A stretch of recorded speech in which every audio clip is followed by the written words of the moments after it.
الاهلي لوزاره الدفاع عشان مباراته مع اورلاندو.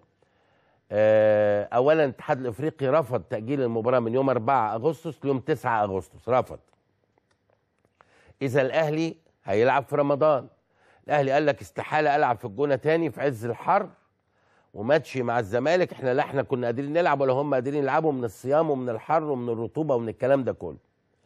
فبيخاطب وزاره الدفاع، يعني يا تلعب في الدفاع الجوي يا في برج العرب. الاثنين احنا عارفين معتذرين. بدأوا يفكروا في ملعب استاد أسوان يلعبوا فيه بالليل. استاد أسوان انتوا عارفين داخل في التطوير، خطة التطوير. مشكلته الوحيدة مش الملعب، الملعب اوكي. مشكلته المرافق، ان الغرف القلع والكلام ده كله مش في التمام.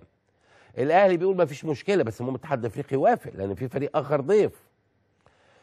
انا الحقيقة يعني عاذر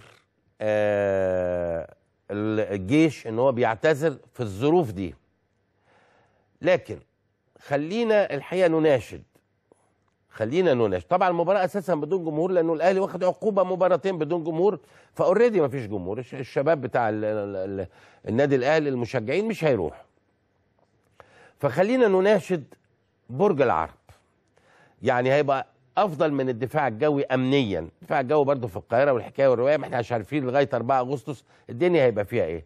لكن برج العرب ده في اخر الشارع بعيد قوي، والدنيا متظبطه هناك، وهو في مكان استحاله حد يروح، والحكايه والروايه. ويبقى احنا وقفنا وقفه حلوه مع النادي الاهلي، وايضا طبعا مع نادي الزمالك لما يجي يلعب، ده اكيد علشان الدنيا تمشي. انا بناشد الفريق اول عبد الفتاح السيسي حبيب الملايين ان هو يوافق على هذه المباراة على ملعب برج العرب، على اساس انه النادي الاهلي بيمثل مصر في هذه البطولة، وان شاء الله نادي الزمالك من بعده، والدنيا تتحرك لقدام. نتمنى من الفريق اول عبد الفتاح السيسي يتدخل في هذا الامر بنفسه، ويدي موافقة على انه النادي الاهلي يلعب مع اورلاندو يوم 4 اغسطس في ملعب برج العرب على الاضواء الكاشفه. تبقى امسيه رمضانيه جميله جدا جدا جدا، والمكان زي ما بقول مؤمن 100% وبعيد كل البعد، والمباراه اوريدي بدون جمهور، فما فيش مشكله فيها على الاطلاق.